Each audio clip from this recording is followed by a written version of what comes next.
կպակ դուր միկրոֆոնը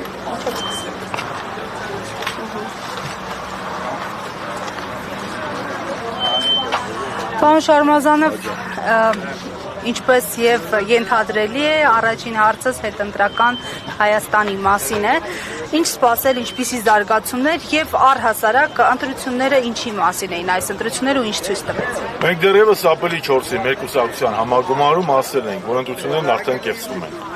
Ընտրությունը միայն քվեարկության օրը չէ։ Ընտրությունները ամբողջ ընտրական կամպանիան եւ նախորդող եւ ընտրական կամպանիայի ժամանակ իշխող ուժը կիրառել է անհամաչափ,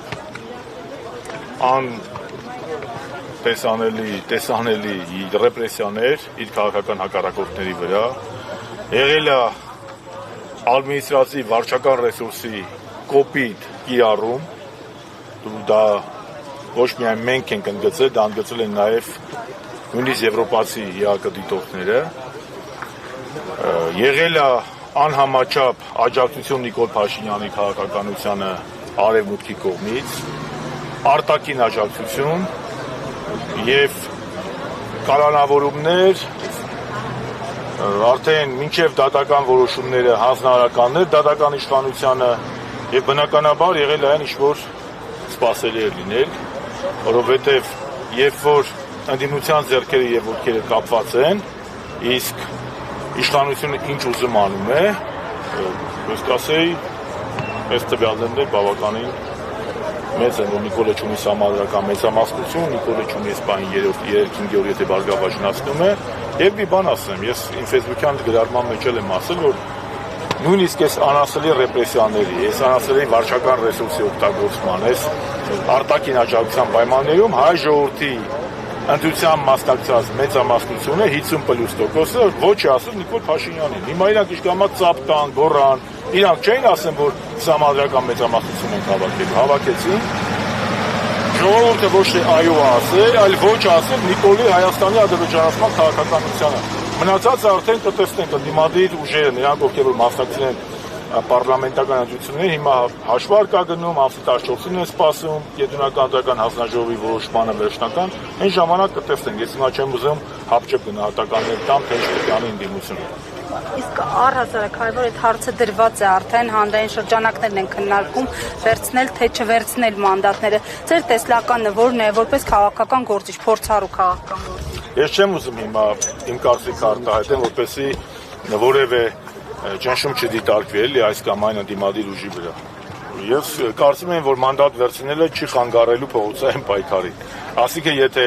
Նիկոլին ուզում են փողոցով հեռացնեն, փողոցային պայքար անեն, մանդատն է խանգարում։ Ինչպես ասել եմ 21 թվականի ընտրություններից, որ մանդատ վերցնելը ճիշտ է, խորհրդանական ընդդիմություն ունենալը ճիշտ է, հենց էլ հիմա եմ ասում։ Խորհրդանական ընդդիմություն լինել չի նշանակում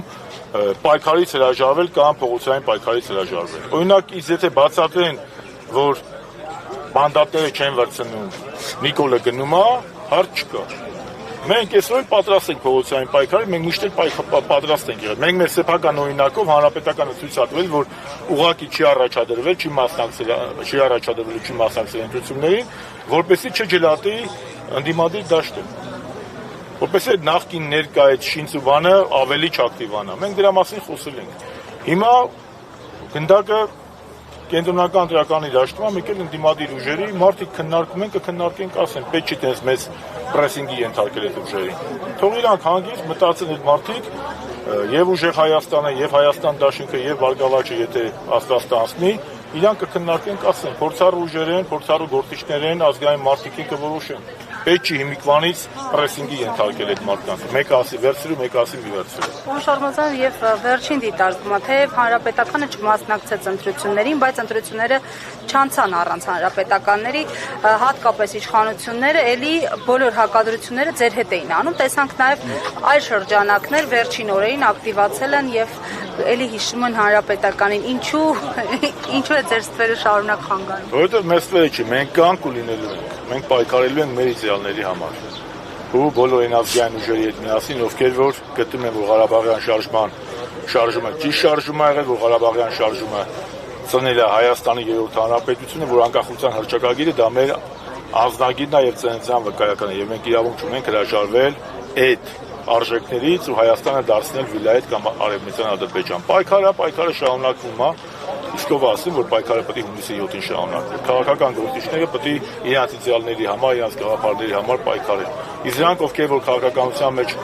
տեղ են զբաղեցնում հովարային անջատումներով, այսօր կան վաղը չկան կամ ընտրությունից ընտրություն, Աստված իրանց հետ ինչ ասա։ Աշոտյանի ձերբակալությունն էլ այդ պայքարի, այսպես ասած, Նշանակ Աշոտյանի ձերբակալությունը հստակ ունի քաղաքական նկատառում թույլատնել հանրապետականի ուժը եւ ջլատել հանրապետականը։ Միանշանակ Արմեն Աշոտյանը քաղաքական բանտարկյալ է, մանավանդ 19 հաստաբանները խոսել են 19 թվականին գործը հարուցվել է, Աշոտյանը ցույց տվել է, որևէ քիչական գործողություն չեն արել, մեկ էլ բռնելուց մի քանի շաբաթ առաջ տես ինչ-որ մի հատ մի երկու գործ են անում, հետո Աշոտյանը միանգամից տանում են կալանքի, հետո երկու գործերը միացնեին։ Ակնհայտ է, չէ, որ սա ունի քաղաքական ենթատեքստ, միանշանակ։ Հասկանալի է, շնորհակալություն։ Եք հասկանում, որ դուք այն տարբերակին եք կողմ, որ ընդդիմությունը պետք է վերցնի մանդատները, միևնույն ժամանակ սկսի փողոցային պայքար։ Ես չեմ ուզում ասեմ, ես ինչին եմ կողմ, ինչին եմ դեմ, ես ասում եմ, ես չեմ ասում, որ